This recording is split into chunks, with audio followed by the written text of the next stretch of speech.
Now, of course, this sit-in has sparked controversy all over the country. The governor has said that he will not remove at this point these students from his office, but he is really looking to, well, what sources are saying is the governor does want dialogue, which is why he convened a commission earlier in the month before the actual verdict came down.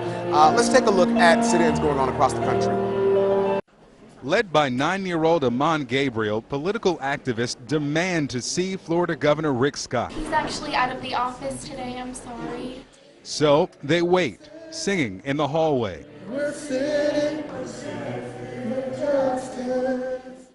And in the reception area. We who believe in Trayvon cannot rest.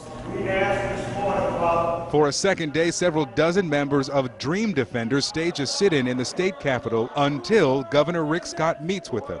Ahmad Abuznaid is the group's policy director. We'd like the repeal of Stand Your Ground or some type of modification where we can hold people responsible to a level that, humanity expects. The Stand Your Ground law, which allows citizens who feel threatened to fight back without first retreating, is on the books in more than 20 states. I believe that we will win. I believe that we will win. The 2012 shooting of Trayvon Martin sparked nationwide demonstrations, and Saturday's acquittal of George Zimmerman has renewed the opposition to Stand Your Ground. If the state of Florida is fine with 17-year-olds being gunned down and nothing happening about it, I think the state of Florida needs a check. However, Governor Scott impaneled a group to review the law. It suggested no changes. Governor Scott agreed. He spoke about it today in Pensacola. I took advice from the president. We had great people on that committee. They went around the state and listened about the Stand Your Ground laws, and they came back and said we shouldn't change it, and I agree with them. No special session of the legislature for it at all?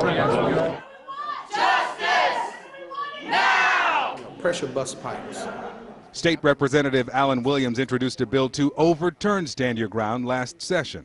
I believe that these students are bringing the appropriate amount of passion and concern to a cause that hopefully will put pressure on the entire system to say we must do something. And we're sitting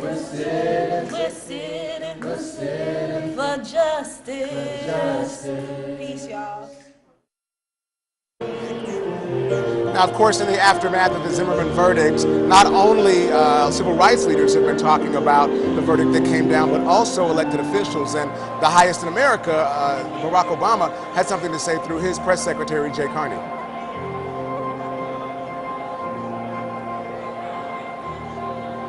The discussion is underway. I would refer you to the Attorney General's remarks. I would refer you to an ongoing discussion underway about a specific state and its laws, but I think that the discussion, in the President's view, ought to be engaged in other states across the country. Now, although the defense did not use the law in the Zimmerman trial, the Stand Your Ground law, they opted for a claim of self-defense. The law has become a lightning rod of controversy in the days following the verdict.